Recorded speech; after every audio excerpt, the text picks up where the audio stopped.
Eu sei que já faz um tempo que o segundo filme de FNAF lançou, mas na época eu ainda não tinha canal, por isso só tô falando dele agora. Provavelmente pouca gente vai ver esse vídeo, porque o hype já passou, mas eu só pude assistir recentemente com meu primo. Mas se você clicou aqui, fica até o final, fechou. Beleza, já falei demais e ainda nem disse qual é o assunto. O filme de FNAF 2 foi um sucesso enorme. Teve elogio, teve crítica, teve gente dizendo que foi perfeito. Mas será que foi tudo isso mesmo? Pra mim, não. E hoje eu vou te explicar o porquê. Então se ajeita aí e vambora. E só lembrando, tudo que eu vou falar aqui é a minha opinião. Você pode discordar de boa. Eu sou Crônico e vambora.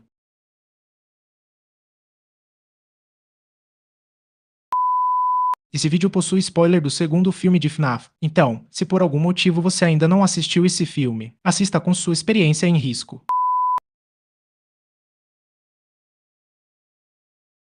Se você acompanha os jogos, livros e outras mídias canônicas de FNAF, sabe que os personagens têm papéis bem definidos. E o problema do filme é que ele muda esses personagens a ponto de eles quase não parecerem os mesmos. Exemplo, Michael Afton. Nos jogos, o Michael é alguém que sofre física e mentalmente para tentar parar o próprio pai. Já no filme, ele não quer impedir o William Afton, pelo contrário, ele parece disposto a continuar o legado dele. Essa mudança é péssima porque destrói completamente o que o Michael representa na franquia. Outro exemplo bem claro é a Marionette, ou Charlotte. Nos jogos, a Marionette é uma figura guardiã responsável por dar vida aos animatrônicos e proteger as almas. No filme, ela vira um espírito vingativo, com poderes que não combinam nem um pouco com a personagem, e o motivo apresentado para isso também não convence. Eu entendo que ela morreu tentando salvar outra criança, e até faz sentido o trauma do abandono, mas culpar todos os pais por isso não encaixa. Poderiam ter construído isso de outra forma, ainda mais quando o papel de espírito vingativo sempre pertenceu a Cassidy, que nem sequer existe no universo dos filmes. Nem o Golden Freddy aparece no filme, tanto sua versão do primeiro filme quanto sua versão Iteré. Somente o espírito da criança que o possui aparece, mas aqui eu estou falando do animatrônico em si, e não da criança.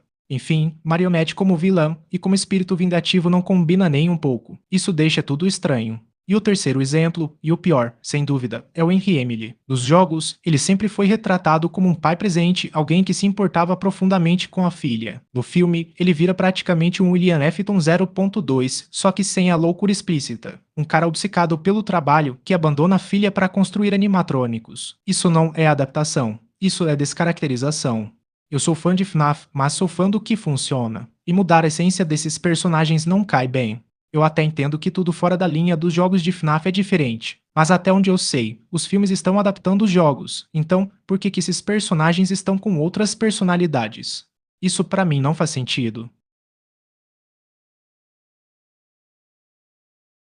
Uma coisa que o filme errou feio foi a mudança de clima toda hora. Imagina a seguinte situação: uma hora tá quente pra caramba, tu quer tirar a camisa pra parar de suar. Do nada fica frio, tu quer colocar um monte de roupa. Aí esquenta de novo, depois esfria outra vez. Vira uma bagunça. É exatamente isso que o filme faz. Uma hora ele tenta ser um filme de terror, criando tensão e ameaça. Logo depois vira um filme de amizade com animatrônicos. E antes que alguém venha falar, não, isso por si só não é errado. Tem cenas legais dos animatrônicos interagindo com a Abby, mas o problema é como isso é feito. Um exemplo claro é a cena da Toy Chica com aquele professor esquecível que ninguém lembra o nome. A cena começa com tensão, iluminação escura, sensação de ameaça. Tudo indica que algo pesado vai acontecer.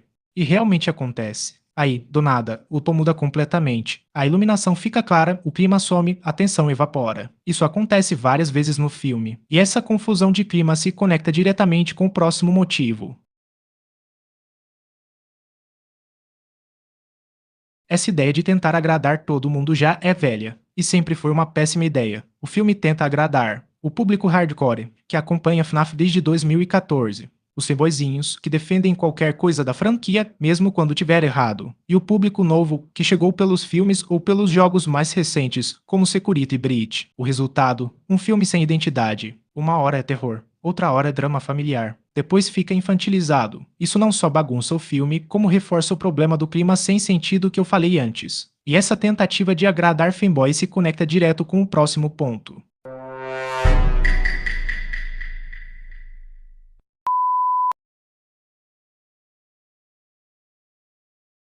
Me diz uma coisa, aquela cena da briga dos animatrônicos no final, era realmente necessária? Pra mim, não. Aquilo ali é fanservice puro. Pode até ser referência, a animações de fãs antigas ou ao livro The Twisted Ones com a briga entre animatrônicos Twisteds e clássicos. Mas referência só funciona quando serve à história. Ali não serviu. A briga não tem peso, não tem motivo, não move nada. Ela só existe para fazer o fã apontar para a tela. E atenção, referência não é erro. O filme tem referências boas, como o Mike jogando FNAF 2 na pizzaria, Shadow Bonnie escondido no canto do escritório, os olhos da Venny atrás do Zwittered Fred e Chica, e até referências mais bobas, mas bem encaixadas. Isso é fanservice bem feito. Agora, aquela briga no final não respeita a obra original e não agrega nada. Mas só reforçando que isso é só minha opinião. E com isso vamos pro quinto motivo.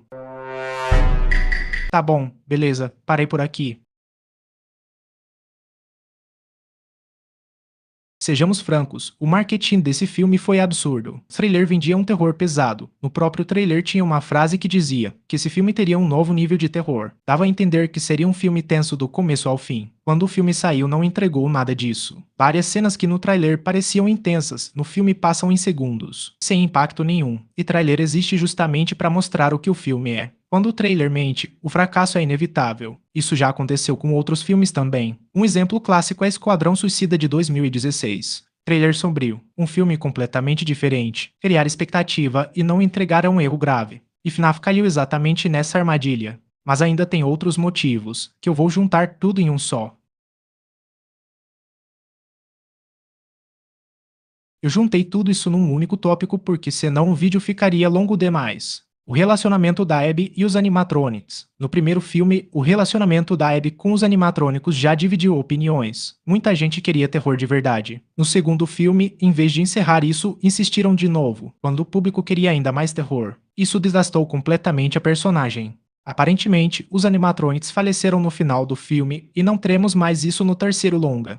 E tomara que isso seja encerrado no terceiro filme, porque é justamente esse ponto que infantiliza o tom da obra. Essas cenas dos animatrônicos sendo fofos claramente miram no público infantil. Ao mesmo tempo, o filme tenta agradar o público adolescente, que é quem mais consome e acompanha FNAF desde o começo. No fim, ao tentar falar com dois públicos ao mesmo tempo, o filme perde identidade.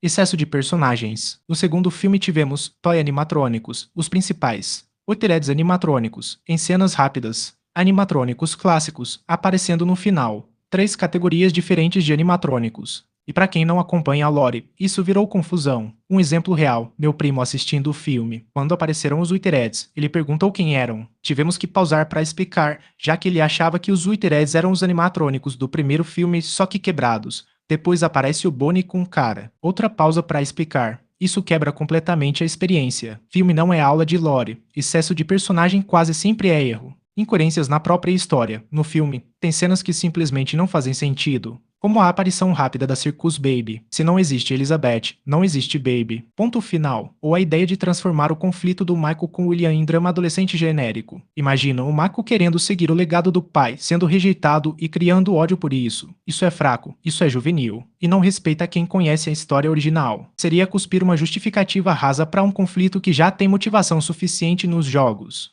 Isso, galera, o vídeo vai ficando por aqui. Talvez já tenha passado da hora do Scott Calton encerrar o contrato com a Blumhouse, investir em outro estúdio ou pelo menos mudar completamente a abordagem. FNAF não combina com filme apressado. Essa franquia pede tempo. Na minha opinião, uma série seria o formato perfeito para FNAF. Daria para explorar melhor a história, os personagens e o terror. E várias fanséries já provaram que isso funciona. Mas isso é assunto para outro vídeo. Se esse vídeo bater pelo menos 100 likes, eu posso trazer um vídeo explicando por que FNAF sempre teve que ser uma série. Se puderem ajudar curtindo, se inscrevendo e compartilhando, eu agradeço muito. Obrigado a você que assistiu até aqui. Obrigado por ter aturado minha chatice. Lembrando, tudo o que eu falei aqui é minha opinião. Se você pensa diferente, comenta aí. Debate faz parte. E agora eu quero saber de você. O segundo filme de FNAF foi Absolute Cinema ou só dá pra assistir? Curtiu ou decepcionou? Comenta aí. Eu sou o Chronic. Um abraço e até a próxima.